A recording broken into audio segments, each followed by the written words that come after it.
Pace ইউনিটের প্রশংসার জোয়ারে ভাসছে বাংলাদেশের পেসাররা এই মুহূর্তে। পাকিস্তানে আমরা দেখেছি সেকেন্ড টেস্টের প্রথম ইনিংসে পাকিস্তানের 10টা উইকেটই পেসাররা নিয়েছেন। নাহিদ রানা, হাসান মাহমুদ, তাসকিন আহমেদ, ইনফ্যাক্ট ফার্স্ট টেস্টের শরীফুল ইসলাম, প্রচণ্ড প্রশংসা তারা কুড়াচ্ছেন এই মুহূর্তে। অ্যাট দ্য সেম টাইম বাংলাদেশের জন্য আসলে একটা দর্শকদের জন্য একটা ইতিবাচক ব্যাপার যে আরও বেশ কিছু পেসার কিন্তু আমাদের পাইপলাইন আছে, আমাদের বেশ সমৃদ্ধ পাইপলাইন, অন্তত পেস অ্যাটাকে তো নিশ্চয়ই আছে। এক্স্যাক্টলি, মানে সেকেন্ড টেস্টে যখন শরীফুল খেলতে পারলেন না, শরীফুল তো আমাদের আসলে এই মুহূর্তে প্রাইম বোলারদের একজন, তিনি খেলতে পারলেন না, তার কোনো প্রভাব কি সেকেন্ড ম্যাচে পড়েছে? সেই প্রভাবটা কিন্তু একেবারেই পড়তে দেননি বাকি পেসাররা। এবং আমি যদি আপনাকে বলি, ইবাদত হোসেন যখন ইনজুরিতে পড়েছেন আমরা বলছিলাম যে হ্যাঁ, ইবাদতকে সাদা পোশাকে কিভাবে আমরা চলবো, হ্যাঁ, এবং তার রিপ্লেসমেন্ট কিন্তু আমরা পেয়েছি।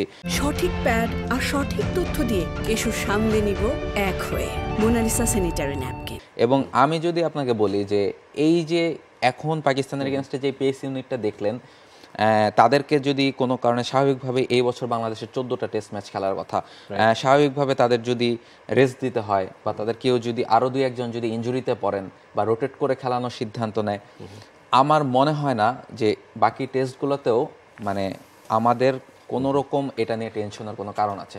কারণ পাইপলাইনে যেই পেসাররা আছেন তাদের নামগুলোর দিকে যদি তাকাই এবং তাদের স্ট্যাট যদি আমরা দেখি, লোকাল ক্রিকেটে মুশফিক হাসানের কথা আমরা বলতে পারি, সুমন খানের কথা আমরা বলতে পারি, এবং এরা কিন্তু রেজাউর রহমান রাজা 2021 সালে জাতীয় দলে ডাক পেয়েছিলেন এবং তারপর কিন্তু তিনি এখন পর্যন্ত তার অভিষেক হয়নি, তিনি ম্যাচ খেলার সুযোগ পাচ্ছেন না, কিন্তু তিনি জাতীয় দলের সাথে আছেন, প্র্যাকটিস করেন। মুশফিককেও আমরা দেখেছি জাতীয় দলের সাথে, তাকে বিভিন্ন ট্যুরেও নিয়ে যাওয়া হয়েছে।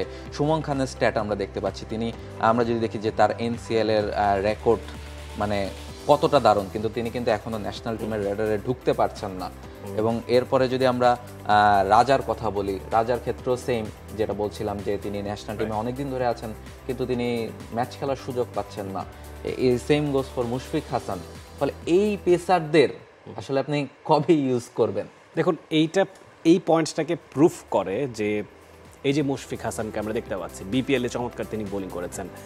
সুমন খান, যার ব্যাপারে মানুষজন সম্ভবত সবচেয়ে কম জানেন, কারণ জাতীয় দলের আশেপাশে তাকে খুব বেশি ভিড়তে দেখা যায়নি। রেজাউর রহমান রাজা 2021 সালেই দলে ডাক পেয়েছিলেন, আনফর্চুনেটলি তার খেলার সুযোগ নেই। এই যে খেলার সুযোগ না পাওয়া, এটা প্রুফ করে যে আমাদের পেস ডিপার্টমেন্টটা অ্যাট প্রেজেন্ট কতখানি সমৃদ্ধ। আপনি এটা আসলে একেবারে ছেলে খেলা না, ন্যাশনাল টিমে চান্স পাওয়া ডেফিনেটলি খুবই difficult. At the same time একটা দেশের পেস অ্যাটাক যখন এতটা স্ট্রং হয় সেক্ষেত্রে সুযোগ পাওয়াটা আরও দ্বিগুণ কঠিন। অ্যাবসলিউটলি। এই জায়গাটাতে একটা সময় আমাদের চিন্তা করতে হচ্ছে যে রাহির কথা যদি বলি, যে আবু জাহেদ রাহির যদি না থাকে টেস্ট ক্রিকেটে, তাহলে আরেকটা পেসার কে খেলবে? মানে পেসার নেই।